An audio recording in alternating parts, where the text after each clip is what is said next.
The book Atomic Habits by James Clear. For those who love to read but don't have the time to read the book, we have summarized 7 principles from it in this video. Why should I care? Discover how your daily routine may make a major difference in your life. What alteration to your life would you wish to see for the better? You might want to eat more healthfully. Maybe you want to pick up a new language, read more books, or get good at the clarinet. Whatever improvements you want to make, it can be difficult to actually implement and maintain them. You won't necessarily eat more salad just because you want to. Just because you vow you'll read more novels doesn't mean you'll choose War and Peace over a Netflix binge. But habits play a part here. I'm going to walk you through the main points of James Clear's best-selling book Atomic Habits in this overview. Together, we'll learn that the secret to making significant changes in your life doesn't require substantial disruption. You don't need to reinvent yourself or your behavior.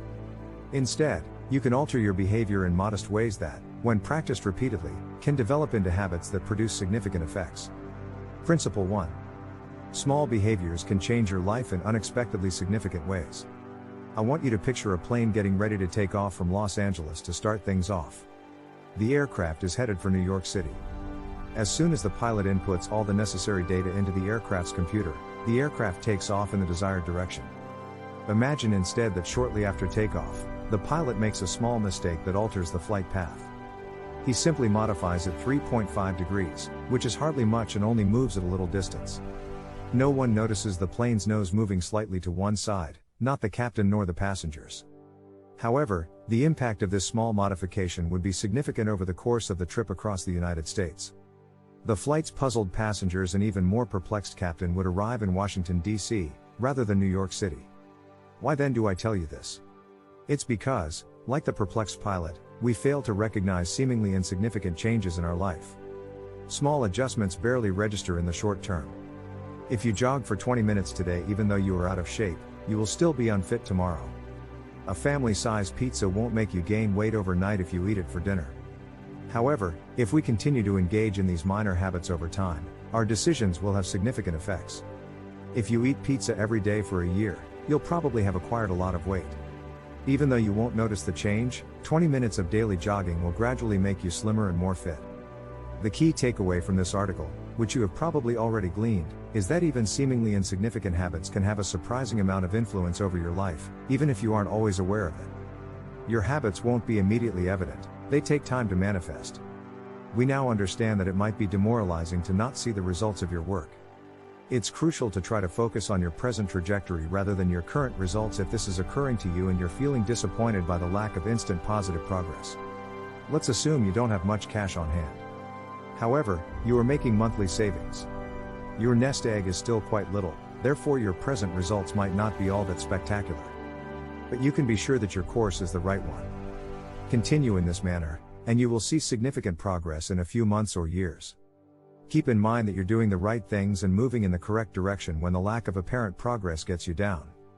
However, how do you put yourself on the proper course? You must establish routines. We'll discover their construction in the following summary. Principle Concept 2. Habits are automatic actions we've developed through experience. You immediately grab for a light switch as soon as you enter a room that is dark. You don't stop to consider what to do next. It's a habit when you reach for a light switch because you've done it so frequently that it now comes naturally to you. This kind of habit rules every aspect of our life, from driving to brushing our teeth. They possess enormous power. But how did they develop? A psychologist by the name of Edward Thorndike attempted to respond to this query in the 19th century. He started by packing a black box with a few kitties inside. He then recorded the duration of their flight. To begin with, every cat acted just how you would anticipate when confined to a box. It searched frantically for a way out. It scratched at the walls while sniffing and pawing at the corners. The cat would eventually discover a lever that, when pulled, would release a door, allowing it to flee. The successful escapee cats were then taken by Thorndike, who repeated the experiment by putting them back inside the box. What did he find, then? Each cat figured out the trick after being placed in the box a few times. The cats jumped right for the lever, not fumbling around for a minute or more. The average cat could flee in about 6 seconds after 20 or 30 tries. In other words, the cats had developed a habit of opening the box on their own. Thorndike had made a significant discovery with his experiment. Actions that result in pleasurable outcomes, in this case, acquiring freedom, tend to be repeated until they are automatic. Since Thorndike's experiment, we've learned a lot more about habits. We now understand that habits consist of 4 separate components. The cue, also known as a trigger, comes first. You are prompted to take an action that will enable you to see when you enter a dark space. The desire to transition from one condition to another, in this case from darkness to light, then appears. Then comes a reaction or action, such as flipping on the light. The reward is the last stage of the procedure and the aim of any habit. It's the sense of slight relief and comfort that comes with being able to observe your surroundings in this instance. The method is the same for all habits. Do you have coffee every day? Your cue to feel aware is when you first wake up. You decide to get out of bed and make a cup of coffee as a response. Feeling fully awake and prepared to take on the world is your reward. Now that you understand how habits operate, let's look at how to create positive habits that will improve your life. Principle 3. It need hard to miss cues and a strategy to create new habits. So, we've just learned how habits develop. Let's quickly review. 4 components make up a habit. A habit has 4 components: a cue, a stimulus that prompts you to act, a craving, a goal you want to accomplish, a response, the habit's actual behavior, and a reward, the satisfying sensation you get after finishing it. Once you understand how habits form, you can start to manipulate the process to make positive, useful habits stick. Imagine you have a burning desire to master the guitar. You have your instrument and have learned the fundamentals, but you find it difficult to keep up with practice. You promise yourself every morning that you'll play later, but by the time the day is over, you haven't even touched your guitar. But now that you are aware of the techniques for creating habits, you may benefit from them. In this instance, you want to make it hard for someone to miss the prompt to pick up their guitar. Keep your instrument out in the open, right in the center of your living room, rather than hiding it away in a closet or a corner of the spare room. Create a cue that is clear and impossible to miss to help you develop the habit of practicing. While altering your surroundings to make your cues more prominent will assist, implementation intentions can help you improve your triggers even more. What are these then? Most of us have a tendency to be overly hazy about our goals when it comes to creating excellent habits. We declare things like, "I'm going to learn guitar," or "I'm going to eat better." And all we can do is hope to follow through. We can go beyond the general purpose with the aid of an implementation intention. Implementation intentions provide out a specific course of action. They assist you in deciding when and where you'll practice the habit you want to develop. Let's go back to the example of the guitar now. Tell yourself, on Monday, Wednesday, and Friday, the first thing I'll do when the alarm goes off is take up my instrument and practice for an hour, as opposed to you're going to practice guitar anytime this week. Remember to leave your instrument in the middle of the room as well. You can give yourself a clear strategy and an evident clue by setting an implementation objective, and you might be surprised by how much simpler it will be to develop a good habit as a result. Here, let's halt a bit in our investigation. This all sounds very realistic, so you might be wondering if it actually works. Can I genuinely change my surroundings to make it simple to develop good habits? On paper, it looks fantastic, right? But in actuality?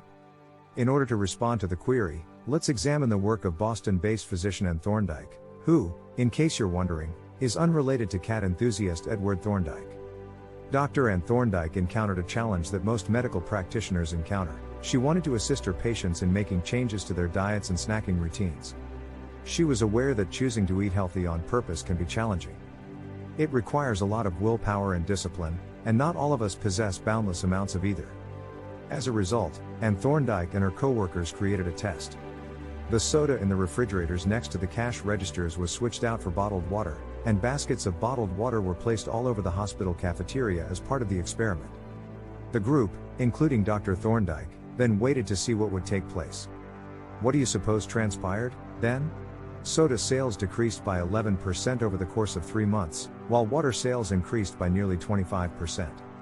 Dr. Thorndike and her team were able to persuade people to select the healthier choice by merely increasing the cues to drink water. In other words, they could encourage people to develop better habits without making them consciously choose to do so. There is undeniable proof that changing your environment can assist you in forming better behaviors. Principle 4. Making habits appealing will help you stick to them since humans are motivated by the hope of receiving a reward. About halfway into our investigation of atomic habits, we're at this point. We've discussed the importance of habits, how they form, and how to take advantage of habit cues. It's time to discuss the habit building side of incentives now. Olds and Peter Milner, two neuroscientists, conducted an experiment to better understand the neurology of desire in 1954.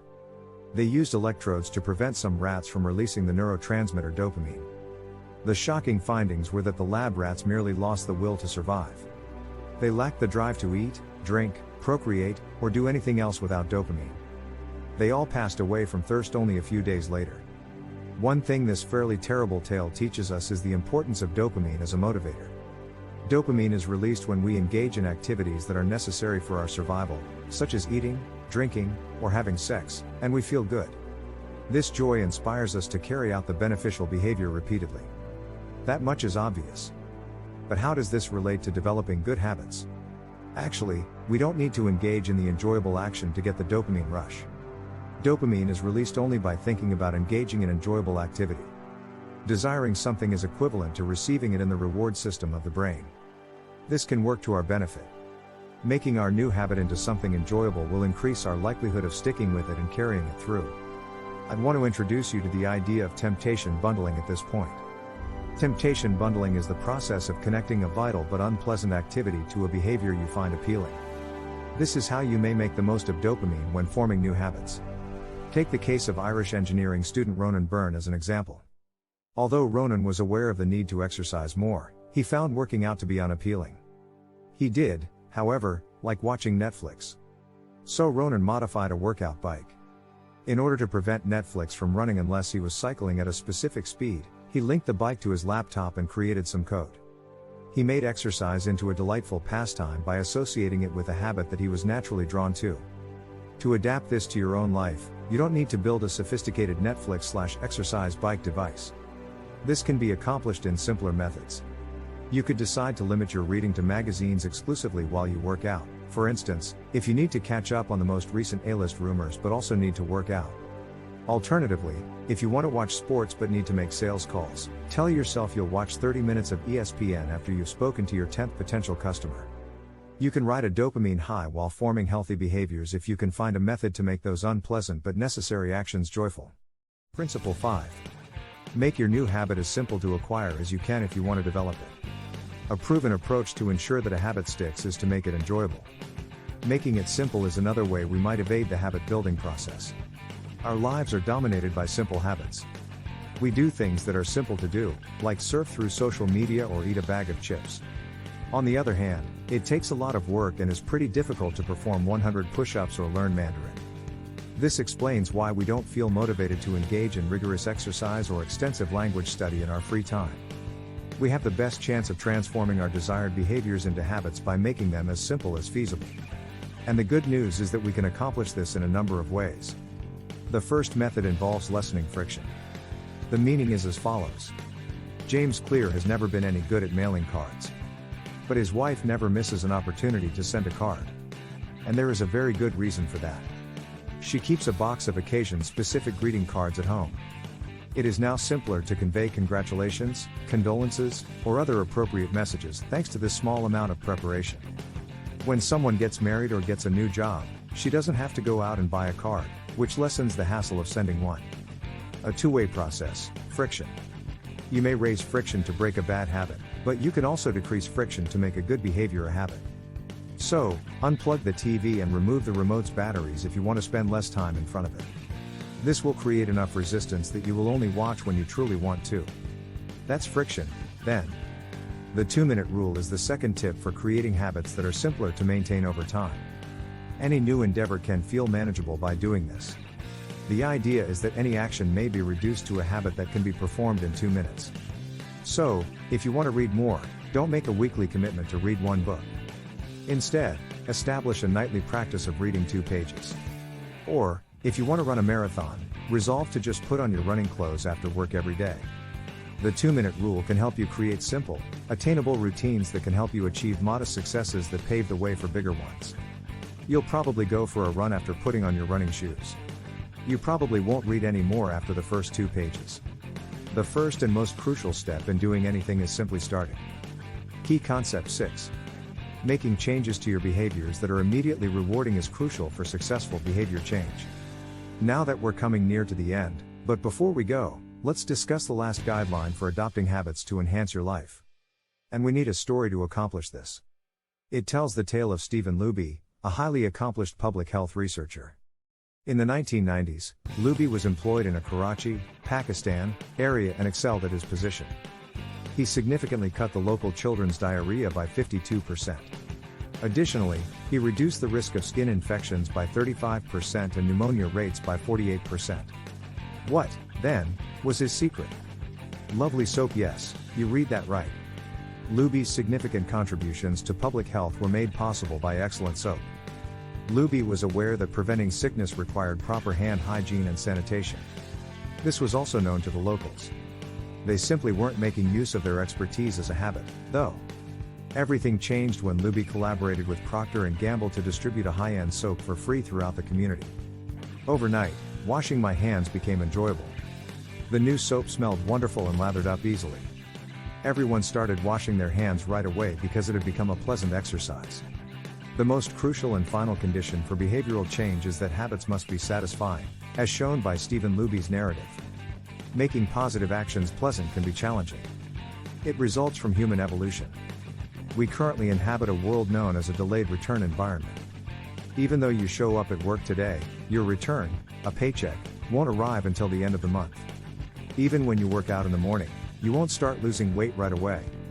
Sadly, our minds are evolved to function in environments where there is an immediate return. Long-term considerations like preparing for retirement or maintaining a healthy diet weren't on the minds of our ancient predecessors. They were preoccupied with finding their next meal, finding a place to camp, and remaining awake enough to flee any saber-toothed tigers that might be in the area. This emphasis on quick results could promote undesirable habits. Smoking may cause lung cancer in 20 years, yet it relieves tension and a nicotine need right away. The short-term benefits of smoking will probably outweigh the long-term harm to your health. This simply means that you should aim to associate some instant enjoyment with practices that have a delayed payoff. Using the experiences of a couple the author is familiar with, I can best describe this. This couple wanted to spend less money, cook more frequently, and improve their health. These are objectives with a delayed payoff. They opened a savings account with the name Trip to Europe to give their goals a little boost in terms of quick returns. They added $50 to the account for each time they skipped eating out. They got the quick gratification they required to keep moving toward the ultimate, longer-term goal when they saw $50 show up in that savings account. Principle 7. Create a structure with monitors and contracts to keep your behaviors on track. Okay, so we now know how to create positive behaviors. But no matter how enjoyable and rewarding our routines are, we still might not be able to keep them up. So let's look at how we might uphold our good intentions in this final summary. Habit monitoring is a quick and easy method for creating new habits that stick. Many people have achieved success throughout history by documenting their practices. Franklin is one of the most well-known. Franklin began keeping a diary when he was 20 years old and kept track of his devotion to 13 personal qualities. These virtues included objectives like refraining from idle chatter and always being engaged in productive activity. Franklin kept track of his development in each area each night. By using a straightforward calendar or notebook and checking off each day that you adhere to your selected habits, you can follow Franklin's habit tracking lead. You'll find it useful since habit monitoring is a desirable and fulfilling habit in and of itself. You'll feel wonderful and stay motivated as you look forward to and complete each task. The next action I advise you to take is to create a habit contract with negative repercussions if you fail to stick with it. Nashville-based entrepreneur Brian Harris took his habit contract very seriously. He pledged to lose 200 pounds in a contract he, his wife, and his personal trainer all signed. He pinpointed specific behaviors that would assist him in getting there. He did things like keep track of his daily caloric intake and weigh himself once a week. He then instituted sanctions for failing to follow through. If he failed to document food consumption, he would have to pay $100 to his trainer. If he failed to weigh himself, he would owe $500 to his wife. The tactic worked, driven not only by his fear of losing money but by his fear of losing face in front of two individuals who mattered to him. Humans are, after all, social animals. We care about the opinions of those around us, even knowing that someone is observing you may be a powerful drive for achievement. So why not set yourself a habit contract?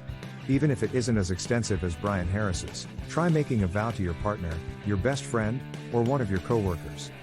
If you agree upon a set of consequences for failing to follow through, you'll be far more likely to keep to your habits. And as we've seen, adhering to a positive habit, however modest, is a proven way to achieve huge things in life. Final summary. So, we've reached the end of the summary. Here's what we've learned. A minor modification in your behavior will not revolutionize your life overnight. But make that activity into a habit that you practice every day, and it surely may lead to major improvements. Changing your life is not about making great discoveries or reinventing everything you do. Rather, it's about developing a positive system of habits that, when combined, generate spectacular results. And, I'd want to leave you with one more bit of advice: use habit stacking to introduce new behaviors. If you want to establish a new habit, you may try stacking it on top of an existing habit. Let's say you want to start meditating, but you're difficult to find the time. Try thinking about those activities you do effortlessly each day, like drinking coffee in the morning. Then just add the new habit on top.